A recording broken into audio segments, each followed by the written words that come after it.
Episode 2 में हम देखते हैं यूजी की हालत देखकर यूमिन उससे कहता है तुम ठीक नहीं हो, लेकिन यूंजू कहती है कि मैं ठीक हूँ। फिर वो उस बच्चे के पास आती है जहाँ पे वो उसकी स्किल को देखकर बहुत ही ज़्यादा इम्प्रेस हो गया था। फिर वो वहाँ से जाने लगती है तो वो उसको देख रहा था, जो देखकर यूंजू सोचती है कि पता नहीं ये ऐसे क्यों देख रहा है।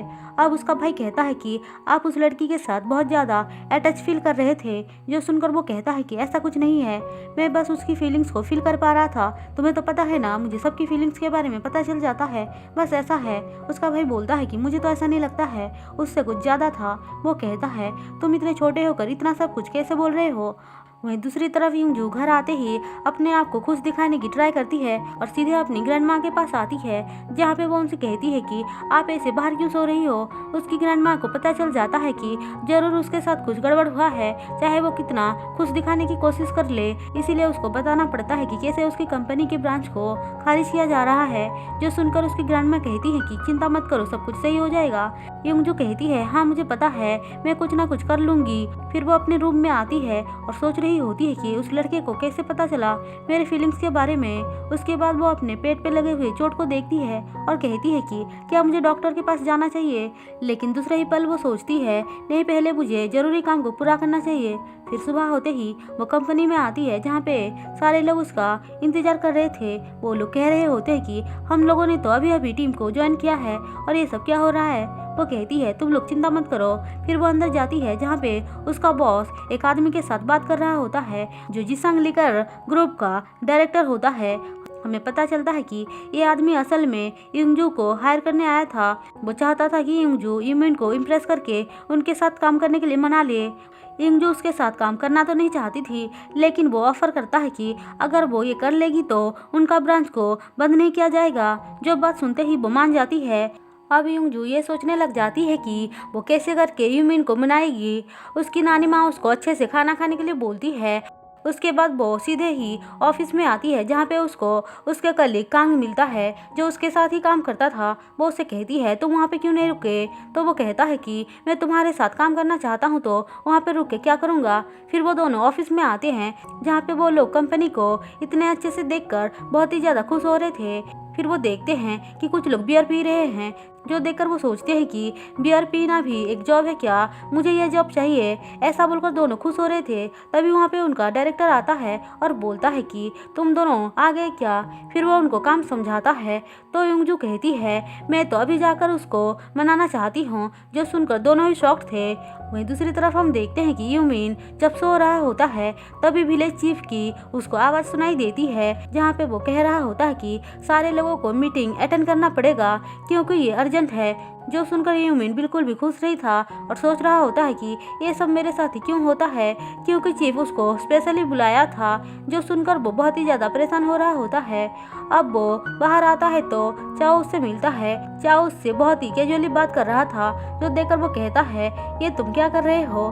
चाओ कहता है क्या हम दोनों बेस्ट फ्रेंड नहीं है। तो वो कहता है कि हम दोनों कब से फ्रेंड्स बन गए।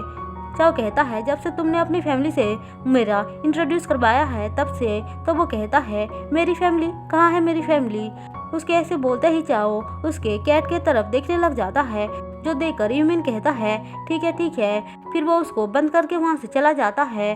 थोड़ी देर बाद वहाँ पे बैंग और उसका कलीग आते हैं, क्योंकि वो लोग यूमिन से बात करना चाहते थे। तभी वहाँ पे चाओ आकर कहता है मेरा बॉस तुमसे बात नहीं करना चाहता है, तुम लोगों को जो भी बोलना है मुझे बोलो। लेकिन यूमिन उसको हटाकर उनको बैठने के लिए बुलाता है, जहाँ पे ये लोग बातें करने लग जाते हैं। बैंक को देखकर वो सोच रहा होता है कि रुको रुको, मेरा बॉस बहुत जल्द ही तुम्हें यहाँ से भगा देगा। फिर वो सोचता है यहाँ पे तो यूंजू आने वाली थी, पता नहीं वो कहाँ है। हम देखते हैं कि यूंजू तो विलेज चीफ को इम्प्रेस करने में लगी हुई थी, ताकि वो यूमिन से मिल सके। हम देखते हैं यूमिन को बैंक को देखकर पता चल जाता है कि असल में वो बहुत ही ज़्यादा ऑफेंडेड फील कर रही है, क्योंकि यूमिन ने उसको काम करने से मना कर दिया था। जो देखकर वो कहता है कि तुम्हें ऑफेंडिंग फील करने की कोई ज़रूरत नहीं है। उसकी ऐसी बातें सुनकर बैंक कहती है नहीं नहीं ऐसा कुछ नहीं है, लेकिन यूमिन उसको काम करने से मना करके वहाँ से चला जाता है। जो देखकर वो कहती है कि क्या उसने मेरी एक्सप्रेशन को पढ़ ली, क्योंकि मैंने तो इसको छुपाने की बहुत ट्राई की थी। अब यूमिन सीधे चिप से मिलने आता है, जहाँ पे वो जिसांग लिकर की गाड़ी को देखकर सोचता है कि ये गाड़ी यहाँ पे क्यों है। फिर वो अंदर आता है तो देखता है वहाँ पे एक लड़की खड़ी हुई है। वो उसको टच करने ही जा रहा था कि तभी वो पलटती है और दोनों ही एक दूसरे को देखकर शॉक थे। तभी वहाँ पे विलेज चीफ आकर बोलता है कि ये लो, यूमिन तो आ गया। और उसको पता चलता है कि असल में यूमिन ही CEO है। फिर वो उसको काम करने के लिए इम्प्रेस करना स्टार्ट कर देती है, लेकिन यूमिन सीधे उसको मना करके वहाँ से चला जाता है, जो देखकर यूंगजू भी उसके पीछे पीछे आती है और कहती है एक बार मेरी बात तो सुन लो। अब यूमिन को उसको देखकर पता चल जाता है कि असल में ये जो हंस रही है ऐसा कुछ नहीं है, वो तो अंदर से बहुत ही ज़्यादा टूटी हुई और रो रही है।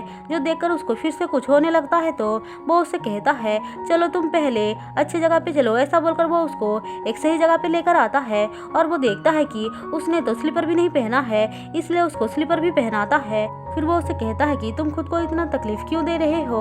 ऐसा बोलकर वो वहाँ से चला जाता है, लेकिन जाते टाइम वो कहता है तुम ना किसी डॉक्टर को दिखा लो। जो सुनकर वो कहती है इसको मेरी चोट के बारे में कैसे पता चला। फिर वो उसके जाने के बाद देखती है कि वो तो एक सही जगह पे खड़ी हुई है और उसके पैरों पे स्लीपर भी है। जो देखकर वो शॉक थी क्योंकि उसको कुछ भी याद नहीं था। वहीं दूसरी तरफ यूमिन ये सोचकर परेशान हो रहा था कि मैं उसको स्लीपर क्यों पहनाया, आखिर मैं इतना ओवर रिएक्ट क्यों कर रहा था। पता नहीं मुझे उसके साथ रहते ही क्या हो जाता है। उसके बारे में सोच सोच कर वो जा रहा था, इसलिए उसका ध्यान हट जाता है और वो गाड़ी रोक लेता है। तभी वहाँ पे यूंगजू आकर कहती है आप ठीक तो हो ना। वो उसको अचानक से देखकर चौंक जाता है और कहता है मेरे इतना करीब मत आओ। वो कहती है ऐसा कुछ नहीं है, मुझे तो बस फिक्र हो रहा था। यूमिन कहता है कि फिक्र करने की कोई ज़रूरत नहीं है, वैसे भी हम लोग अब फिर कभी नहीं मिलेंगे, मैं तुम्हें ब्लॉक कर रहा हूँ। ऐसा बोलकर वो चला जाता है। जो सुनकर वो कहती है ये सब क्या था, क्या वो मुझे चैलेंज कर रहा है। कांग कहता है हाँ मुझे ऐसा ही लग रहा है। हम देखते हैं वो घर आता है तो बहुत ही ज़्यादा परेशान होकर सीधे अंदर चला जाता है। उसको इतना परेशान देखकर बाहर वो दोनों लेडी और चाव सोच रहे होते हैं कि पता नहीं उसको क्या हो गया। अभी अंदर आकर ध्यान लगाने लग जाता है और सोच रहा होता है कि पता नहीं वो फीलिंग्स क्या था, क्या वो मेरी फीलिंग्स थे या फिर उसके, कुछ समझ में नहीं आ रहा है। तभी वहाँ पे थोड़ी देर बाद यूंगजू भी आती है और वो कह रही होती है कि उसने पता नहीं अपने आप को अंदर क्यों लॉक कर लिया। वो लेडी कह रही होती है कि अब तो वो कब बाहर निकलेगा पता नहीं। अब ये लोग देखते हैं कि वहाँ से तो धुआं निकल रही है। जो देखकर वो डर जाते हैं और सोचते हैं पता नहीं अंदर क्या हो रहा होगा। जो सुनकर यूंगजू कहती है तुम लोग चिंता मत करो, मैं संभालती हूँ। ऐसा बोलकर वो सीधे छत पे जाती है। वो वहाँ से रस्सी लगाकर नीचे आती है। यूमिन को भी कुछ अजीब सा फील होता है तो वो सीधे आकर विंडो को ओपन कर लेता है। तभी वहाँ पे यूंगजू आती है। उसे अचानक से देखकर फिर से वो शॉक्ड हो जाता है और कहता है तुम यहाँ पे क्या करने आई हो। वो कहती है अच्छा तुमने कैंडल्स जलाया था क्या, मुझे लगा कुछ हो गया है। फिर वो कहती है कुछ नहीं, मैं बस यहाँ पे तुम्हारे ब्लॉकिंग को अनब्लॉक करने आई थी। ऐसा बोलकर वो हंसते हुए नीचे उतर जाती है। हम देखते हैं यूमिन सोचता है इसको तो कैसे भी करके रोकना पड़ेगा। फिर वो नीचे आता है और उसके पास ही जा रहा था, लेकिन चाओ उसको रोककर बोलता है कि उसको छोड़ दो, क्योंकि वो खुद को सही दिखाने की कोशिश कर रही है, लेकिन वो अंदर से बहुत परेशान है। उसकी ऐसी बातें सुनकर यूमिन उस टाइम रुक जाता है, लेकिन उन दोनों लेडी से कहता है कि इसको फिर से कभी यहाँ पे आने मत देना। लेकिन वो दोनों तो उसको देखकर बहुत ही ज़्यादा इम्प्रेस हो गए थे और सोच रही होती है कि हमारे मास्टर को ठीक करने वाली आ गई। हम देखते हैं ये लोग सीधे खाना खाने के लिए मार्केट में आते हैं। फिर वो वहाँ पे बैंक से मिलती है। बैंक उसको देखकर सोच रही होती है कि ये पक्का मार्केटिंग टीम की मैनेजर होगी। फिर वो कहती है क्या हम लोग एक दूसरे से बात कर सकते हैं। अब ये लोग बैठकर बात करते हैं, जहाँ पे बैंक कहती है कि कैसे यूमिन ने उसके साथ काम करने से मना कर दिया। जो सुनकर यूंगजू कहती है क्या तुमने गिव अप कर लिया। वो कहती है नहीं नहीं, मेरे पास प्लान बी है। तो वो कहती है मैंने ऐसा कुछ भी प्लान नहीं किया, लेकिन मैं उसको मना कर ही रहूँगी। उसका इतना कॉन्फिडेंस देखकर वो बहुत ही ज़्यादा जेलस फील करती है और बाहर आकर कहती है कि क्या वो सच में ऐसा कर लेगी।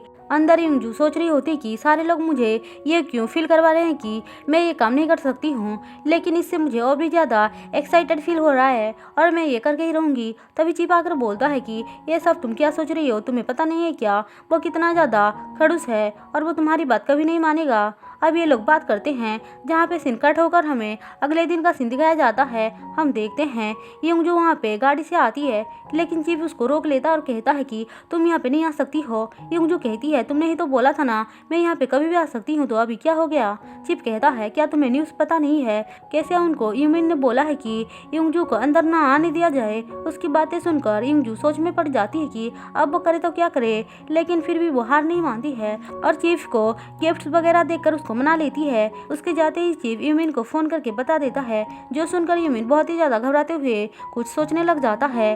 अब युंगजू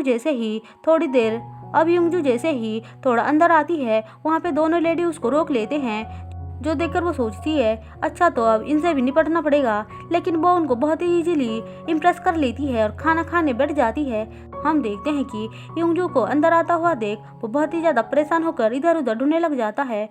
तभी उसकी नज़र सीढ़ी पे जाती है, जहाँ पे उसको लगता है कि उनकी ही एक लेडी ऊपर चढ़ के काम कर रही है, जो देखकर वो कहता है कि तुम ये सब क्या कर रहे हो, यहाँ पे चढ़ना खतरनाक है, तुम उतर जाओ। उसकी बातें सुनकर दोनों लेडी वहाँ से बाहर निकलते हैं, जो देखकर वो शॉक्ड हो जाता है और कहता है कि अगर तुम दोनों यहाँ पे हो तो ये कौन है। तभी ऊपर से युंगजू नीचे आती है, जो देखकर वो बहुत ही ज़्यादा शॉक्ड होकर बोलता है तुम फिर से यहाँ पे कैसे आ गई। और इसी के साथ एपिसोड 2 खत्म होता है।